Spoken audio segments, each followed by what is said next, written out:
Hey, Jose, thanks so much for joining me. What spurred this was that we were talking, and I was like trying to go with, what do I tell my clients or what's going on, and then you said, "What are you talking about? There are enough houses," and I was like, "What do you mean there are enough houses?" So let's talk about that a little bit. Why was I wrong? Why are there enough houses? What's going on? Hey, thank you for having me, Anisha. And yeah, it's I actually I had to wait for us to meet because I was having a conversation, this exact same conversation with a lady that she said, "I want to buy, but there's no houses out there." And I said, "Well, that's a misconception." She's like, "Excuse me? Like, there's more houses now than ever before. There's people buying more houses now than last year. More houses were sold last year than the year before that. So what's the problem? The problem is that the market is flooded with buyers. A lot of buyers that weren't able to qualify before can now qualify and give you competition. So if you're a buyer, the best time to buy is right now before the interest rates go up. But what you need is a savvy agent that understands the market and can find you a house. Yeah, so what I got from our conversation was just because the days on the market is shorter does not mean that there's not an opportunity for buyers. Because I saw them, hearing those news, and then they're like, "Oh well, I just won't buy. I'll just rent for a year." Yep, I've had a lot of people um, that have regretted making that decision. That they're going to wait it out. They're going to wait for the market to crash. But that's a huge problem because what's going on is that they're comparing this market to 2008 market when it's not the same market. Let me show you something real quick Okay. on this sketch. Can you see it? Yes. Okay, so traditionally we have a 2% um, appreciation year over year. So it goes like that. That's, The prices do. Okay. that's the minimum. Yeah. Yep. Minimum. Yep. And so right here in 2008, the market crashed and the prices went down. Right. Mhm. Well, then it started correcting itself. And then what happened in this last 2 3 years? Just Bam. straight up. Prices Pretty dropped. much. So this is 2020, 2022, 2022. This was pretty much 2019, 2020. That's when the prices just shot up, right? Mhm. Well, the thing is that people need to understand if 2008 wouldn't have happened, we would have been here anyway. That house that was being sold for 150 in 2008 is now 350. Yeah. I mean, people. So if somebody doesn't believe that, let's take a look at this. This is FMLS, one of the MLS systems that we use. We use FMLS and Georgia MLS. This is just an FMLS. Look right here, 2009, a house that would cost you $150,000, and this is median prices. Look at it now, Yeah. 350. Like we said. Last year, that house in January was about 285. And the demand is, Exactly a year ago is 290. yeah, a year ago. A year So ago. if someone had bought in a year ago, they would have already 100 something What thousand. if they would have bought 2 years ago? Yeah, even more. You know, it was 260. So it's an investment. It's an investment. I have a client that bought a trailer in 2019 for $90,000. That trailer is now worth $160,000. $70,000 that he made between here and here because he didn't listen to people saying don't buy now. It's a bad time to buy. It's the best time to buy. Mhm. So the problem is this: days in the market. Back then the average days in the market was 77 days before it sold. Now it's between 5 and 10 days. Yeah.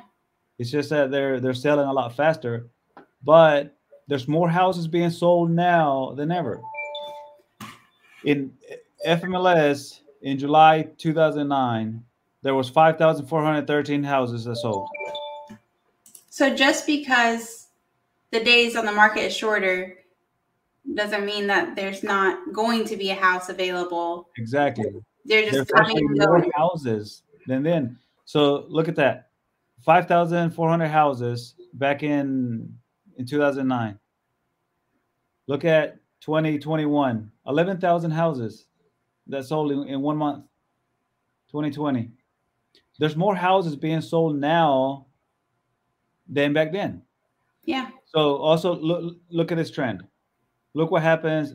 So this right here is June, July, June, June. Those are the peak, right? In the summer. In the summer.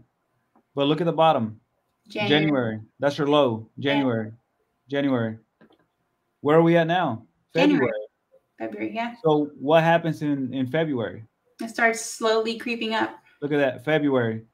March. Look what happens between January and March. Every year. Year after year. Year after year. So that means that right now there's less competition for this year than there will be the rest of the year. Yep. It's only going to get worse from here until the summer. So the time to buy is right now. Right now. It's a pretty slim window, but yep. People that have been wanting to wait, it's better to, go ahead and close. You don't have that first payment for a while. So, yeah. So that's the data that people need to be looking at, and not listen to people that say wait till the market crashes, wait, or another thing to say wait for it to cool down. Who's saying it's going to cool down? It's only going to get worse. This year is projected for the prices to keep going another 20%, and I'm pretty sure they will. Just in December, it went up by 1.1%. There you go. So it's. Yep. There are plenty of houses out there. Something that I do for some of my buyers, I don't promise people a easy process. I have clients that will find the house on the first day. That's happened before. First week. We have a client together right now that we found a house on the first week. We also have some clients that we've been looking for a couple of months. Who knows? Whenever we find the house that God has for you, that's the right house. Mm-hmm. Right now, and people can search this on NAR, National Association of Realtors website. There are a lot of buyers right now with buyer's remorse. They made a mistake. Why? Why did they do that? What's going on with that? They fall into this bidding war trap, and they feel excited whenever they win that bidding war, when that's not the house that they wanted to buy. But they were desperate. Sometimes you need to slow down a little bit, and you got to ask yourself that question: where do you want to live? Instead of just winning that bidding war. So what I do for a lot of my buyers right now is I'll have them pick out certain neighborhoods, and I'll send out a letter to every single person in that neighborhood that's lived there for over 2 years, because people normally don't sell in less than 2 years because of capital gains. So if somebody's been in that neighborhood for over 2 years, I'll send them a letter, and they'll call me, and sometimes it happens to be the right timing. I did that for a client of ours, and I had them pick out the neighborhood. I sent the letter out to the neighborhood, and this gentleman called me, and he said, as a matter of fact, I'm moving down to Florida. I do need to sell my house. I said, well, we don't even have to list it. No open houses, no showings. I said, I have you a buyer. And he's like, okay, it's nice and easy transaction, closed. Seller's happy, buyer's happy. I'm happy because they're happy. Mm-hmm. And we found it outside the market. That's what I noticed, that yeah, you obviously you want them to buy a house, but you always put what they want before what you want.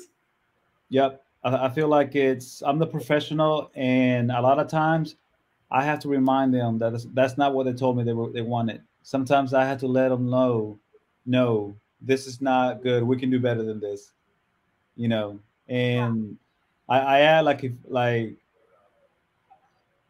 I treat my clients the way that I want to get treated whenever I was in the market. You Mm-hmm. know, I'm the agent that I wish that I had, Yeah. and I tell my clients that it's their best interest over mine, and I mean that with all of my heart. So, sometimes you just need an agent that's a little bit hungrier, that wants it for you. Yeah, but you're hungry, but you're not selfish. Correct. Yep. And that's why I love working with you. And the way that you just painted that picture, I've heard from everyone. There's not enough houses. There's not enough houses. And then I talk with you, and you're like, you're wrong. And I'm like, oh, okay.